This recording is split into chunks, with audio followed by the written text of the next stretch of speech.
Hello everyone, so welcome back to Canvas Classes. Myself Parash Thakur and let's get started with the next NCERT solution questions of chemistry in everyday life. ठीक है, चलिए start करते हैं and remember to subscribe, share because ये channel आपको quality education तो दे ही रहा है, साथ में साथ ये जो NCERT solutions हैं they are very helpful for your J preparation, NEET preparation और योर बोर्ड एग्जामिनेशन बिकॉज हम NCERT को सॉल्व करने के साथ साथ उसके बैकग्राउंड थ्योरी में भी जा रहे हैं.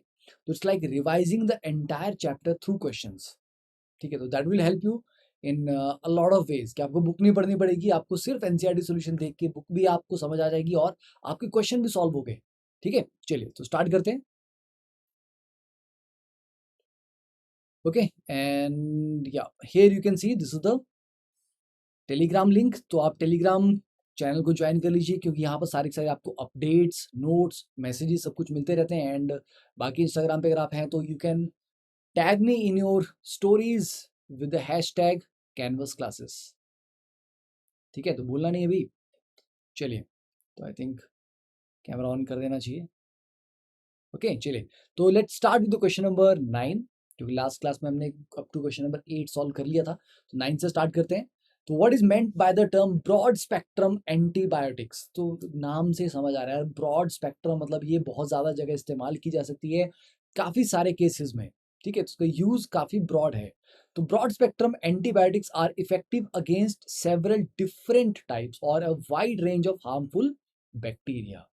ठीक है, नाम से ही समझ आ रहा है उसको. फॉर एग्जांपल टेट्रासाइक्लिन, क्लोरमफेनिकोल, ठीक है, लॉक्सिसिन.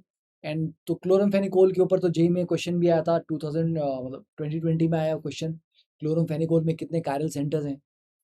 ओके, तो ये स्ट्रक्चर्स भी आपको प्रैक्टिस करने पड़ेंगे. तो टू द पॉइंट आंसर तो ये हो गया आपका कि ब्रॉड स्पेक्ट्रम जो है वो आपकी काफ़ी ज़्यादा बैक्टीरियाज के अगेंस्ट इफेक्टिव होती है. अब जरा इसकी कहानी पढ़ लेते हैं एनसीईआरटी ने क्या दिया है.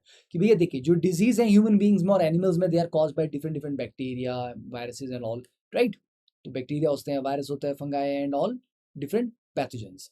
तो एंटी माइक्रोबायल जो है उसका काम क्या होता है, इन सबको क्या करना, एक तरह से किल करना या न्यूट्रलाइज कर देना. ठीक है, टू डिस्ट्रॉय और प्रिवेंट द डेवलपमेंट और inhibit the pathogenic action of microbes such as bacteria है, उसके इफेक्ट को या तो रोक दें या उसको बैक्टीरिया को ही डिस्ट्रॉय कर दें. तो ऐसी जो ड्रग्स हैं आपके उनको बोलते हैं एंटी माइक्रोबायल. फाइन. ठीक है, अब इसमें अब देखिए तो बैक्टीरिया के लिए आपको एंटी बैक्टीरियल चाहिए, फंगाई के लिए एंटी फंगल चाहिए, ठीक है, वायरस के लिए एंटी वायरल चाहिए, other parasites antiparasitic drugs चाहिए. तो antibiotics, antiseptic, disinfectant are antimicrobial. तो मतलब एंटीसेप्टिक भी एंटी माइक्रोबायल के अंडर ही आता है, उसी कैटेगरी में आता है. एंटीबायोटिक भी उसी में आता है और एंटीडिसइंफेक्टेंट भी उसी कैटेगरी में आता है. तो ये आपको ये पता होना चाहिए कि भैया ये तीनों एंटी माइक्रोबायल की कैटेगरी में ही आते हैं. देन नेक्स्ट, तो अब एनसीईआरटी में एंटीबायोटिक्स के बारे में क्या लिखा हुआ देखिए. एंटीबायोटिक्स आर द ड्रग्स, ठीक है, यूज टू ट्रीट इन्फेक्शंस. अब आपको पता है कि कोई इन्फेक्शन हो जाए, चोट लग जाए, अब उसमें इन्फेक्शन ना हो इसलिए हम जल्दी से जल्दी एंटीबायोटिक लेते हैं ना. ठीक है, तो इन्फेक्शन को रोकने के लिए, तो because of their low toxicity for humans and animals. तो ये जो एंटीबायोटिक है ऐसा नहीं कि हमारी बॉडी के लिए ये सही है या ये कुछ डैमेज नहीं करेंगे, बट इनका जो डैमेज है, ये टॉक्सिसिटी जो वो ह्यूमंस के लिए और एनिमल्स के लिए कम है, पर जिस बैक्टीरिया के लिए ये डेवलप किए गए हैं उसके लिए ज़्यादा है. तो आपको ये हल्का फुल्का सा थोड़ा बहुत हो सकता है नुकसान पहुंचा दे, बट मेन जो इसका मेजर डैमेज वो करेगा वो बैक्टीरिया के ऊपर करेगा जिनके लिए वो बनाया गया है. तो ऐसा नहीं है कि बिल्कुल भी डैमेज नहीं करते ह्यूमंस के लिए, पर हाँ कंपैरेटिवली लो टॉक्सिसिटी वाले होते हैं. ठीक है, तो स्टार्टिंग में माना जाता था कि जो एंटीबायोटिक्स हैं उसका ओरिजिन क्या है, उसका ओरिजिन कहाँ से होता है, बैक्टीरिया से. ठीक है, माइक्रो ऑर्गेनिजम्स ही उनको बनाते हैं. तो इनिशियली एंटीबायोटिक्स वर क्लासिफाइड एज कि भैया वो सब्सटेंस हैं जो माइक्रो ऑर्गेनिजम्स प्रोड्यूस करते हैं, जैसे बैक्टीरिया उसको प्रोड्यूस कर रहा है या फंगाई उसको प्रोड्यूस कर रहा है या मोल्ड उसको प्रोड्यूस कर रहे हैं. ठीक है, मतलब उसको लैब में नहीं बना सकते थे. तो शुरुआत में ये माना गया था, इस तरह से क्लासीफाई किया गया था कि ये वो केमिकल सब्सटेंसेस हैं जो माइक्रो ऑर्गेनिज्म द्वारा उत्पन्न किए जाते हैं या प्रोड्यूस किए जाते हैं. पर धीरे धीरे क्या हुआ, लैब में भी बनने लगे. ठीक है, तो प्योरली सिंथेटिक कंपाउंड भी इस तरह से बनने लगे. तो अब जो आज के टाइम पे जो डेफिनेशन आ गई आपकी ठीक है, वो डेफिनेशन क्या है वो आपको मैं दिखा देता हूँ। देखिए, an antibiotic now refers to a substance produced wholly और पार्टली बाय केमिकल सिंथेसिस।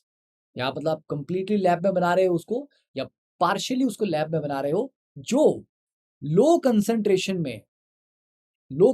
में यूज करने पे इनहिबिट्स द ग्रोथ और destroys the micro organism by intervening in their metabolic processes. तो उसको अगर हम लो कंसेंट्रेशन में इस्तेमाल करेंगे तो वो माइक्रो ऑर्गेनिजम्स की मेटाबॉलिक प्रोसेस को, ठीक है, क्या करता है, उसमें इंटरफेयर करके या तो उनकी ग्रोथ को रोक देता है या पूरी तरह डिस्ट्रॉय कर देता है। ठीक है, तो ये है नई डेफिनेशन ऑफ एंटीबायोटिक्स। तो बेटा ये वाली डेफिनेशन आपको याद करनी भी पड़ेगी। रुको मैं इसको थोड़ा येलो में हाईलाइट कर रहा हूँ। ठीक है, साइज एज वेल। ठीक है, ये वाला है, तो ये वाला आपको डेफिनेशन आपको याद करना है। इट्स बेटर कि यार एक बार एनसीईआरटी से पढ़ लो तो आपका जेई नीट सबकी तैयारी हो जाती है आराम से। ठीक है, और पूरी कहानी पढ़ लेते हैं। देखिए, अब ये है, तो जो साइंटिस्ट थे जो इसके ऊपर काम कर रहे थे कि एंटी बायोटिक्स वगैरह डेवलप जिन्होंने करना स्टार्ट किया, ठीक है, तो उन्होंने एक चीज देखी है। उन्होंने सबसे पहले जो बनाया एंटीबायोटिक, दैट इज सेल्वारसन।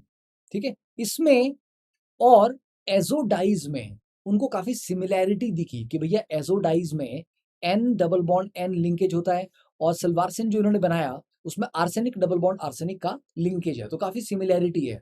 तो उन्होंने एजोडाइज को भी पढ़ना स्टार्ट किया, उनको भी स्टडी किया। ठीक है, और इफेक्टिवली और भी कई जैसे ये प्रोंटोसिल ठीक है, ये प्रोंटोसिल और इसमें सेल्वारसन में काफी ज्यादा सिमिलैरिटी है स्ट्रक्चर में, है ना, काफी ज्यादा सिमिलैरिटी है। जो नाइट्रोजन उसकी जगह पर यहाँ पर आर्सेनिक लगा है, बाकी काफी कुछ सिमिलर है। तो प्रोंटोसिल जो था ये काफी एक इफेक्टिव ड्रग था, एंटीबायोटिक था, जिसकी टॉक्सिसिटी काफी कम थी, काफी ज्यादा इफेक्टिव था। और अल्टीमेटली रिसर्च में ये पता लगा कि भैया ये खुद डायरेक्टली काम नहीं करता। प्रोंटोसिल बॉडी में जाके क्या करता है, सल्फेनिलमाइड ये प्रोड्यूस कर रहा है। ठीक है, सल्फेनिलमाइड ये जो है ये मेन काम करता है। तो असली जो एजेंट है वो ये है, जो बॉडी में जाके ऑपरेट कर रहा है, जो बैक्टीरिया से लड़ाई कर रहा है। तो यहां से सल्फा ड्रग्स की शुरुआत हुई। कहां से? यहां से, कि अल्टीमेटली जो प्रोंटोसिल है ये बॉडी में जाके ये चीज बना रहा है, सल्फेनामाइड बना रहा है, और ये पता लगा कि ये मेन एजेंट है। तो सल्फा ड्रग्स यहाँ से फिर एक कैटेगरी बनना स्टार्ट हुई। सल्फा ड्रग्स में आपके सल्फा पिरीडीन हो गया, है ना? ये सारी चीजें आ गई। राइट, तो ये क्लियर हो गया कि सल्फर ड्रग्स के बारे में अगर कोई पूछे तो कैसे आया, तो भी ऐसे ऐसे ऐसे करते करते हुआ। और उसके बाद वैसे तो पेनिसिलिन जो बनी थी उससे वो रेवोल्यूशन शुरू हुआ था एंटीबायोटिक्स का। ठीक है, अलेक्जेंडर फ्लेमिंग ने जो बनाया था पेनिसिलिन, वो वहाँ मेन मतलब मेन दौड़ वहां से शुरू हुई। ये तो शुरुआती था बिल्कुल ही, वहां से एंटीबायोटिक की शुरुआत थी, पर रेवोल्यूशन अभी शुरू नहीं हुआ था। ठीक है, देखिए, then antibiotics have either cidal effect और स्टैटिक इफेक्ट। साइडल का मतलब भैया खत्म कर दो एकदम, जाओ और उड़ा दो बैक्टीरियाज को, या फिर इनको इनहिबिट कर दो, कमरे में बंद कर दो कि खबरदार जो बाहर निकले और आतंक मचाया यहाँ पे। तो साइडल इफेक्ट वाले भी होते हैं और स्टैटिक इफेक्ट वाले भी होते हैं। साइडल मार दो, स्टैटिक मतलब उसको रोक दो, वहीं पे रोक दो भैया। ठीक है, थोड़ा बातचीत करके सुलझा लेते हैं। Right, now a few examples of the two types of antibiotics. तो आपको ये आ सकता है बैक्टीरिसाइडल, साइडल कौन से है, पेनिसिलिन है, ठीक है, एमिनोग्लाइकोसाइड्स है, ठीक है, ऑफ्लॉक्सिसिन है। देन बैक्टीरियोस्टैटिक जो रोक देते हैं उनको बस, ठीक है, एरिथ्रोमाइसिन है, टेट्रासाइक्लिन है, क्लोरमफेनिकोल है। तो ये क्वेश्चन आ सकता है कि क्लोरमफेनिकोल किस कैटेगरी में लाई करता है, स्टैटिक है कि साइडल है। ठीक है, तो आपको ये भी पता लग गया। Now the range of bacteria, अब जो है ना ब्रॉड स्पेक्ट्रम नैरो स्पेक्ट्रम, भैया ब्रॉड स्पेक्ट्रम मतलब सबको खत्म कर देगा, ये सबके अगेंस्ट काम कर लेगा, वाइड वैरायटी के अगेंस्ट। नैरो स्पेक्ट्रम का मतलब है कि कुछ एक पर्टिकुलर टाइप वाले पे वो अटैक कर पाएगा। तो रेंज ऑफ बैक्टीरिया और other microorganism that are affected by certain antibiotic, कि भैया कितनी रेंज तक ये काम कर लेता है, वो उसके स्पेक्ट्रम ऑफ एक्शन से हमें पता लगता है। जैसे कि जो वाइड रेंज में काम करते हैं, मतलब जो ग्राम पॉजिटिव और ग्राम नेगेटिव दोनों को उड़ा देते हैं, ग्राम पॉजिटिव को भी उड़ा देगा, ग्राम नेगेटिव को भी उड़ा देगा। तो यहाँ ध्यान रखना, यहाँ पर एंड लिखा हुआ है, gram positive and gram negative को मतलब प्रिवेंट कर देगा, इनिबिट कर देगा। उनको कहा जाता है ब्रॉड स्पेक्ट्रम एंटीबायोटिक्स। और जो या तो ग्राम पॉजिटिव के साथ और या ग्राम नेगेटिव के साथ करते हैं काम, दोनों के साथ नहीं करेंगे, या तो पॉजिटिव के साथ या नेगेटिव के साथ, उनको बोलते हैं नैरो स्पेक्ट्रम। तो ध्यान से देखना, यहाँ पर और लिखा गया है बीच में। ठीक है, तो ये नैरो स्पेक्ट्रम हो गए। और कुछ ऐसे हैं जो एक पर्टिकुलर ऑर्गेनिजम्स के अगेंस्ट इफेक्टिव होते हैं या एक पर्टिकुलर डिजीज के अगेंस्ट इफेक्टिव होते हैं, उनको बोलते हैं लिमिटेड स्पेक्ट्रम एंटीबायोटिक्स। तो आई डोंट नो कि आपको अभी ढोल नगाड़ों की आवाज़ सुनाई दे रही है, बिकॉज आज महाशिवरात्रि है और खास करके मंडी की Shivratri, it's an international festival designated. Mandi की शिवरात्रि बहुत ही ज़्यादा फेमस है। तो अभी घर के नज़दीक से वहाँ से पूरा वो जुलूस चलेगा, ठीक है, देवता सबको लेके जाएंगे, ठीक है, मेन ग्राउंड में जहाँ पर फेस्टिवल शुरू होगा पूजाओं के बाद। तो I am not sure if the microphone, मैंने इसमें थोड़ा एक नॉइस कैंसिलिंग का लगाया हुआ है, if it is picking it up तो अच्छा है, तुम लोग भी मना लो, नहीं तो अलग से दिखा दूंगा, ठीक है। चलिए, तो क्लियर हो गया, साइडल पढ़ लिया, स्टैटिक पढ़ लिया, ब्रॉड स्पेक्ट्रम, नैरो स्पेक्ट्रम और लिमिटेड स्पेक्ट्रम तीनों पढ़ लिया। क्लोरमफेनिकोल के बारे में आपको पढ़ना है, उसका स्ट्रक्चर भी आपको याद करना है, ठीक है। इसमें कायरल सेंटर स्ट्रक्चर याद रहेगा तभी कायरल सेंटर का बना पाओगे, ठीक है। तो क्लोरमफेनिकोल काफी इंपॉर्टेंट है, it's a broad spectrum antibiotic, broad spectrum है, ठीक है, and rapidly absorbed from the gastrointestinal tract and hence can be given orally in case of typhoid. तो ये आपको पता होना चाहिए कि भी कैसे दी जा सकती है, ओरली भी दी जा सकती है, गोली लेके भी चल सकता है काम, ठीक है। टाइफॉइड के केस में, डाइसेंट्री में, एक्यूट फीवर है, certain form of urinary infections, ठीक है, मेनिंजाइटिस एंड न्यूमोनिया, इन सब में, ठीक है। And vancomycin and ofloxacin are the other important broad spectrum antibiotics. Antibiotic dysidazirine, ठीक है, is suppose to be toxic toward certain strain of cancer cells. चलिए, ये पेनिसिलिन है, ये क्लोरमफेनिकोल है, भैया याद कर लेना इसको, that's it. Next, how do antiseptics differ from disinfectants? सीधा सा आंसर, पहले तो पॉइंट आंसर कर लेते हैं इसके, उसके बाद थोड़ी सी डिटेल जो एनसीईआरटी ने लिखी है वो भी देखेंगे। एंटीसेप्टिक जो सेप्टिक को प्रिवेंट करता है, और डिसइंफेक्टेंट, आजकल हम क्या कर रहे हैं यार, एंटीसेप्टिक यूज कर रहे हो आजकल आप कोविड टाइम में, या डिसइंफेक्टेंट यूज कर रहे हो? ऑब्वियसली डिसइंफेक्ट, मतलब आपको किसी चीज को, किसी सरफेस को या हाथ को डिसइंफेक्ट करना है, उसमें कोई बैक्टीरिया वगैरह कुछ भी वायरस है उसको किल करना है, तो उसके लिए हम डिसइंफेक्ट करते हैं, है ना, सरफेस को ट्रीट करने के लिए ना। डिसइंफेक्टेंट की गोली तो नहीं ले रहे। अब कोविड से बचने के लिए ऐसा तो नहीं कि रोज आप मुंह में, मतलब वो जो भी आपके डिसइंफेक्टेंट है ये स्प्रे करते हो, नहीं, पर आप हाथों पे करते हो, है ना, अपने आसपास मतलब जो चीजें यूज करनी है, मोबाइल वगैरह, उनको थोड़ा डिसइंफेक्ट करते हो। थोड़ा आइडिया समझ आ रहा है ना आपको? सेप्टिक्स, एंटीसेप्टिक कब आप यूज करते हो? कोविड से लड़ने के लिए एंटीसेप्टिक तो यूज नहीं करते, राइट? तो गेटिंग द आइडिया, देखिए, तो many times the same substance can act as antiseptic as well as disinfectant by changing the concentration, है ना, कि इतनी कंसंट्रेशन पे ये भैया एंटीसेप्टिक है और इस कंसंट्रेशन पे ये डिसइंफेक्टेंट है। जैसे कि 0.2% सोल्यूशन जो है फिनोल का, वो एक एंटीसेप्टिक है, जबकि 1% सोल्यूशन जो है वो डिसइंफेक्टेंट है, मतलब ज्यादा कंसंट्रेटेड है जो वो डिसइंफेक्टेंट है। ओके, तो chlorine is use in India for making water fit for drinking. आपको पता है ना, क्लोरीनेटेड पानी को क्लोरीन के साथ ट्रीट करते ताकि पानी में प्रेजेंट जितने भी पैथोजेंस वगैरह बैक्टीरिया हैं वो सारे मर जाए। तो कई बार क्लोरीन का कड़वा सा स्वाद भी आता है हमें, क्योंकि ज़्यादा डाल दी होती है एक्चुअली, है ना, तो क्लोरीन को भी यूज़ करते हैं इसके लिए, पानी को डिसइंफेक्ट करना है, फाइन, ठीक है। Low concentration of sulphur dioxide use for sterilizing squashes for preservation, ठीक है। अब देखिए डिफरेंस क्या है, एंटीसेप्टिक कैन किल और prevent the growth of micro organisms, disinfectant can kill micro organism. ज्यादा कंसंट्रेशन है भैया सीधा मार देगा, प्रिवेंट नहीं करेगा। एंटीसेप्टिक बोल रहा है कम कंसंट्रेशन वाला है तो किल भी कर सकता है, पर अदरवाइज प्रिवेंट कर लेगा उसको। Antiseptic do not harm the living tissues, क्योंकि लो कंसंट्रेशन में यूज किया जाता है, इसलिए स्किन पे अप्लाई कर सकते हैं इसको आराम से। डिसइंफेक्टेंट टॉक्सिक होता है लिविंग टिश्यू को, तो हम जो डिसइंफेक्टेंट नॉर्मली यूज भी करते हैं ना आजकल हाथ धोने के लिए, वो थोड़े जेंटल हैं, पर जिससे आप लाइजॉल से फर्श साफ करते हो उससे हाथ तो कभी नहीं धोगे, बिकॉज दैट इज हार्श, है ना, तो उसको स्किन पे अप्लाई नहीं करते हैं, तो लाइजोल उसका एक एग्जाम्पल हो गया, ठीक है। Then antiseptic use for dressing of wound, ठीक है, ulcers and the treatment of disease skin. तो एंटीसेप्टिक डिटॉल है, डिटॉल का सोल्यूशन आप एज एंटीसेप्टिक यूज करोगे, ठीक है ना। पर जो डिसइंफेक्टेंट थोड़ी हाई कंसंट्रेशन वाले होते हैं, तो उसमें आप पोछा लगाना है ना, फ्लोर साफ करना है, टॉयलेट साफ करना है, ड्रेन साफ करना है, मतलब ज्यादा खतरनाक वाला काम है भैया, थोड़ा हाई लेवल काम है, प्रो लेवल का काम है। तो क्लियर हो गया डिसइंफेक्टेंट और एंटीसेप्टिक का डिफरेंस क्या है। अब ये एनसीईआरटी ने देखो उस पर क्या लिखा हुआ है, antiseptic and disinfectant are also the chemical which either kill और prevent the growth of micro organism. इसने दोनों में बोल दिया है कि दोनों या तो किल करेंगे या फिर प्रिवेंट कर लेंगे।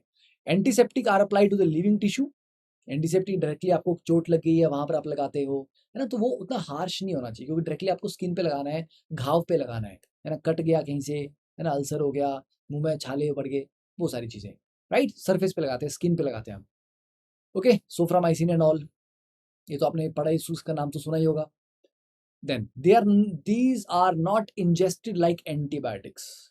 एंटीसेप्टिक को खाते नहीं है, सिर्फ स्किन पे लगाते हैं जहाँ पर चोट लगी होती है, ठीक है? और एंटी डिसइंफेक्टेंट, पोजा मार, ठीक है? टिंचर ऑफ आयोडीन, बचपन में मेरे को याद आ रहा है यार, एक बार लगाया था, इतना गंदा जलता है ये, मतलब ठीक है। तो इट्स देखिए क्या लिखा है यहाँ पे, हाँ, bithionol is added to the soaps to impart antiseptic properties. तो सोप में भी एंटीसेप्टिक करने के लिए वो क्या डालते हैं, बाईथायोनोल, ठीक है? Iodine is a powerful antiseptic. Its 2 to 3% solution in alcohol water is known as tincture of iodine. बहुत जलता है, बहुत गंदा वाला जलता है ये, ठीक है? Iodoform is also used as antiseptic for wounds. ठीक है, ये पढ़ लो उसको आराम से, काफी तुम्हारे को ज्ञान दे दिया मैंने यहाँ पे। और परसेंटेज वाला ऊपर बता दिया था कि 0.2% जैसे कि फिनोल का सोल्यूशन वो एंटीसेप्टिक है, जबकि 1% वाला जो वो डिसइंफेक्टेंट है। डन, यहाँ तक हो गया। चलिए 11th question, why are cimetidine and ranitidine are better antacid than sodium hydrogen carbonate और मैग्नीशियम और एल्यूमिनियम हाइड्रोक्साइड। कल के लेक्चर में आपको पहले मैंने बताया था ये, कि अगर आप डायरेक्टली सोडियम बाइकार्बोनेट लोगे या फिर हाइड्रोक्साइड्स लोगे, वो क्या ना पीएच को इम्बेलेंस कर देते हैं कई बार। उसके चक्कर में क्या होता है, सिस्टम बोलता है अच्छा तुम बेस डालोगे, मैं और एसिड रिलीज करूंगा, है ना? वो थोड़ा लीच एटले प्रिंसिपल वाले के अकॉर्डिंग। तो एक्सेस ऑफ बाइकार्बोनेट या हाइड्रोक्साइड अगर यूज कर लें तो उससे स्टमक अल्कलाइन बन जाता है। अल्कलाइन बन जाता है तो पेट बोलता है चलो बेटा और एसिड लो, अब मैं और छोड़ूंगा, ठीक है? तो that triggers more acid release, जो खराब हो जाएगा। जबकि सिमेटिडीन और रेंटिडीन जो हैं, ये उसको प्रिवेंट ही कर देते हैं, ठीक है? डायरेक्टली जो आपके स्टमक में टिश्यूज हैं उनके साथ, रिसेप्टर सेल्स के साथ इंटरेक्ट करके उनको बोलेंगे भैया थोड़ा कम, है ना, एसिड नहीं छोड़ने का, ठीक है? तो इसलिए जो release of HCl and pepsin है वो थोड़ा कम हो जाता है डायरेक्टली। तो हम प्रिवेंट ही कर लेंगे ना यार, इलाज क्यों करना है जब प्रिवेंशन की जा सकती है? Prevention is better than cure. Then name a substance which can be used as antiseptic as well as disinfectant.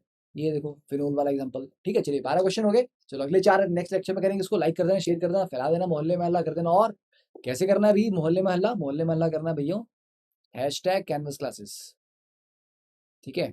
And thank you all my students for your love and support. चलिए मिलते हैं फिर।